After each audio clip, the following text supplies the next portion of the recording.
All right, welcome back. Welcome back to this amazing podcast where we're talking about love. We're talking about love, and we're asking the question, what exactly is love? All right, let's just quickly move on now to perspective.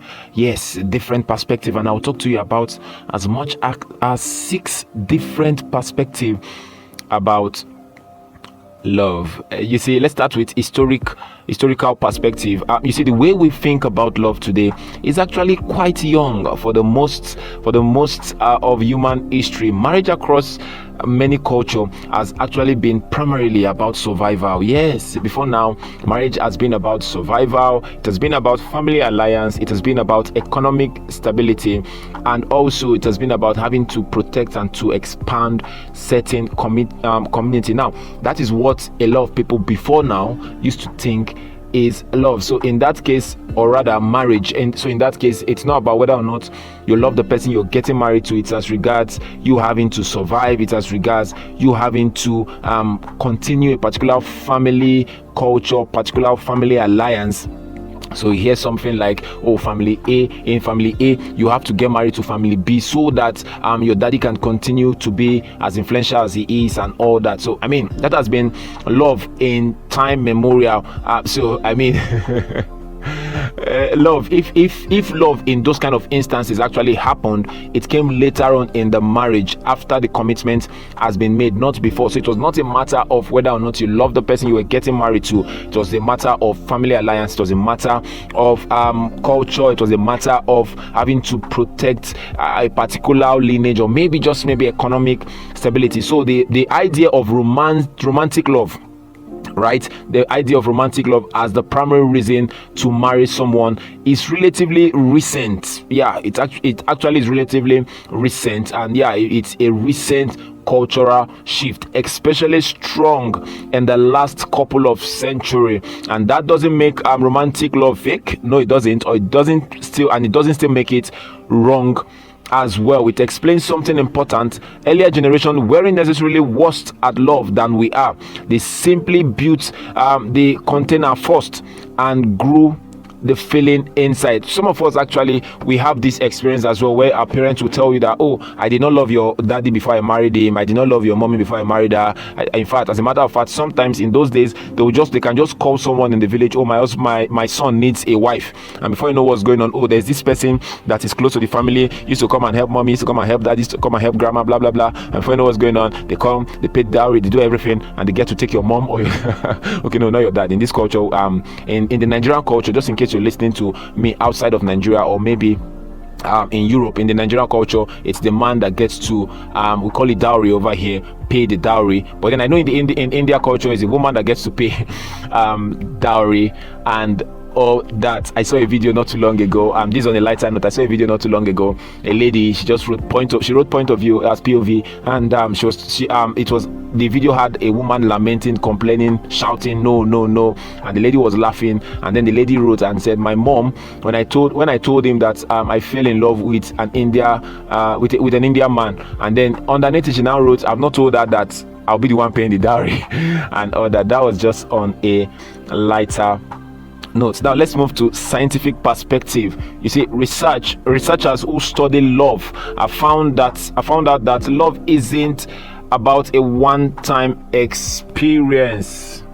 It's not one thing that actually come to form what we call love. It's actually several overlapping systems working together. A lot of systems actually working together, and these systems, I would say, include sexual desire, romantic attraction, and long-term attachment as well, each running on different biological timeline. Definitely, because if you think about it, someone, a younger person might feel all the mushy feeling and all that when it comes to love, compared to someone who has passed certain age. I would just not want to go into certain details. Earlier, romantic attraction is associated with heightened dopamine activity. The same reward pathway involved in motivation, the same reward pathway involved in pleasure seeking as well. This is the part when new love can feel euphoric, even obsession as well. You can actually feel obsessed over that particular person, but that particular chemical intensity is not built to last for long. Of course, it's actually not built to last for long. It naturally settles over time, and before you know what's going on, that's why you can feel loved, or you can be in love. Let me just use that word loosely. You can be in love for the first maybe 2 weeks, 1 month, and all of a sudden, when that dopamine starts settling down and all that, you start asking yourself, what am I even doing here? I don't feel lost anymore. This relationship seems dry, and and all that. Yeah, that's actually scientifically proven. It has been scientifically proven, and that's why I'm talking to you about it as well. And that's why you should not allow those chemicals get to lead you or get to tell you who to love and who not to love, because like I said, they settle down, and when they settle down, when they disappear, maybe, just maybe, like we used to say over here, your eye go open, and then you now see that, oh, what have I been doing here over time? Well, you might be asking yourself that, oh, if I feel that way, is it that I should not get into the relationship? Should I or should I not get into a relationship if I feel that way? No, not exactly. It's not as though the long-term relationship that you're seeing and admiring now, it's not as though they did not have that spark. It's just that when it transitioned into something more mature, they were able to still stick to that person by defining what it is that, oh, what I was feeling the other time was just that euphoria and all that. But now that everything has settled down, I think I like this about this person. I think I like that about this person, and I want to commit my future. I want to commit myself to this person. I think I'll choose this person again and again, and trust me, that's actually a good thing.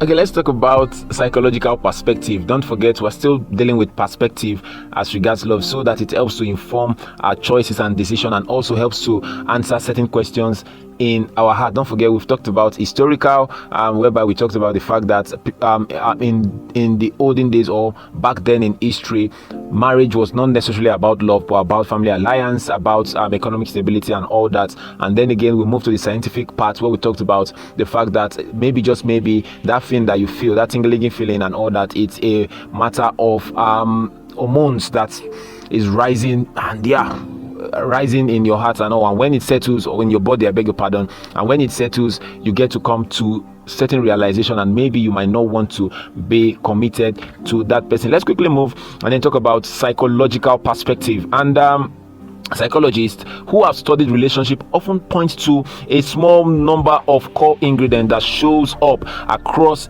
healthy long-term bond. Now we're talking about psychological perspective as well. How psychologists get to see this thing that we call love: deep mutual knowledge of one another, a strong felt connection, and a durable decision to stay committed. Now you see, passion tends to be the ingredient that rises fastest and fades fastest. Yes, passionate about this person, it gets to rise the fastest, and also it can fade easily, quickly, right? Commitment tends to be that ingredient that gets to grow the slowest, but trust me, commitment gets to last the longest. And intimacy sits in the middle, built through honesty and vulnerable times over the time. Now this is it.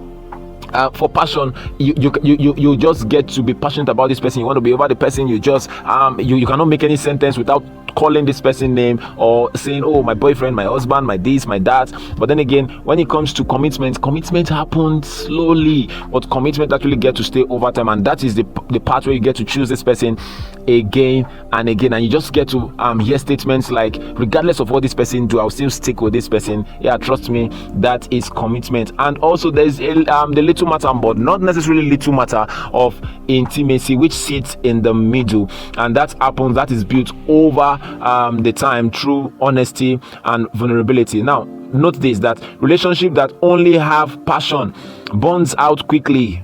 Yes, it burns out quickly, and that relationship definitely will end quickly, right? Relationship that only have commitment without intimacy or passion becomes companionship without closeness. And this is where I want to say this as regards maybe where some of us learned love from our parents, especially because we stayed with them the longest. I mean, some of them really do not understand this word called love, and they stayed in that marriage, or they are still in that marriage, even because of the fact that, oh, if I leave my husband's house, I'll be setting a bad example. We've seen people having to even lose their life because of this singular act and all. But then again, commitment is not all the ingredients you need to be in a marriage or in a relationship. The relationship that lasts and stay alive are the ones where all three ingredients, right? All three ingredients tend to be deliberately worked on over time, and maybe just maybe over the years. Yes, and the ingredients I'm talking about here, don't forget, is the ingredients of passion, is the ingredients of commitment, and the ingredients of intimacy. I'm not going to tell you, I'm not going to sit here and tell you, passion should be 5%, 10%. No. Mix everything together, and definitely you get the right relationship. Let's quickly move to the next perspective, and that is emotional perspective. Emotional perspective. Now, emotionally, love asks something uncomfortable of you, and that is to be known. Love wants to know you, and it wants also to be known.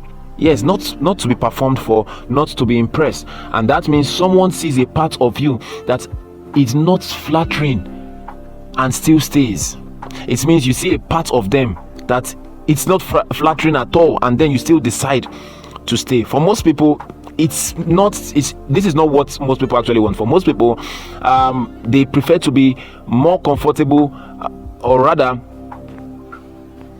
most people are far more comfortable being desired than being known. They just want it that, this person loves me, I like it when this person say I love you and all that. They don't want to be known. You see that knowing part is the hard part in relationship. We talked about the other time, having to put in some kind of effort.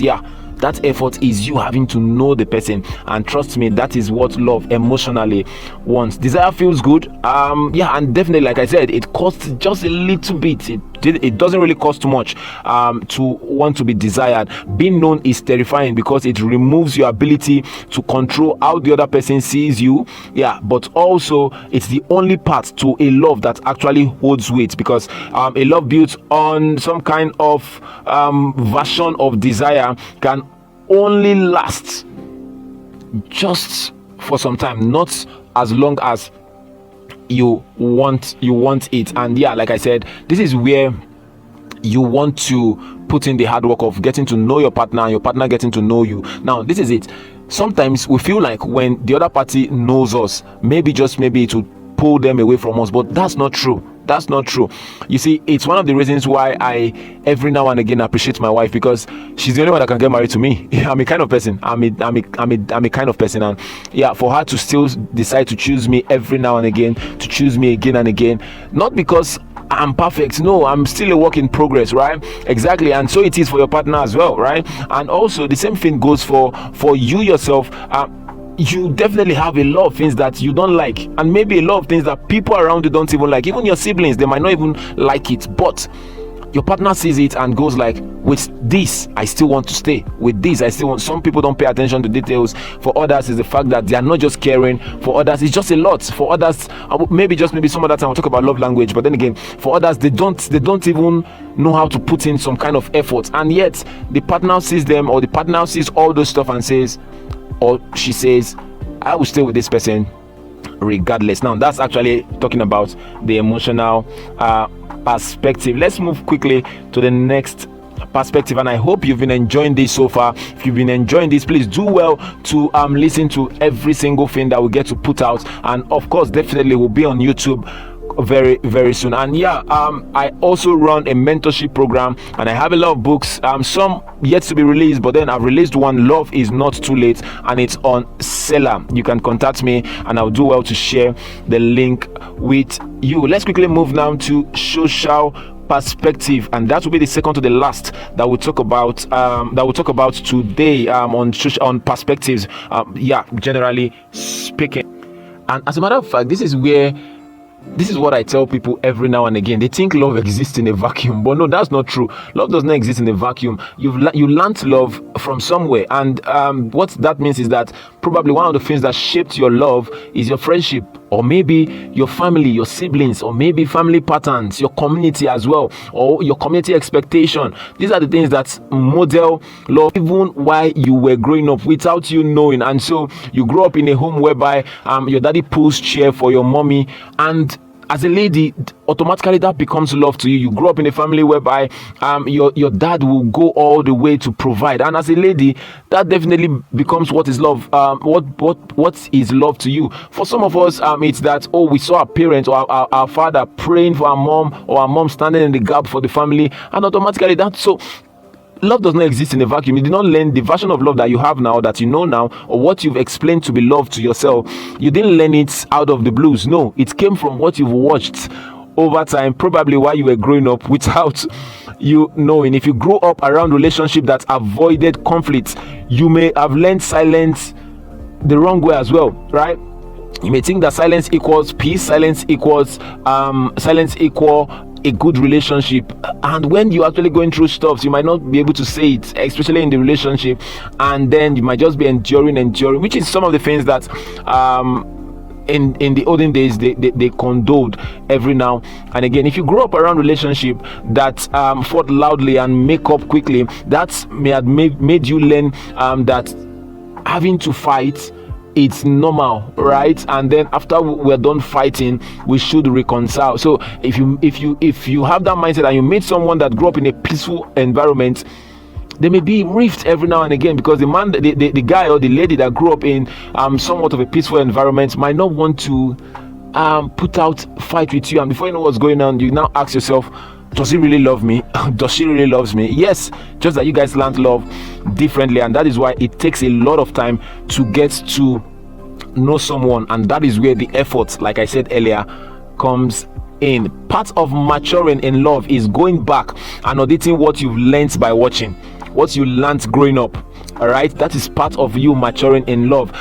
Not just what you've learned, or not just what you learned by being told, but some of us actually learn these things basically by observation, which happens to be the best form, or one of the best form of learning. You having to just sit back and see, you having to just watch, you having to experience certain things you don't know, but then again, you are learning something.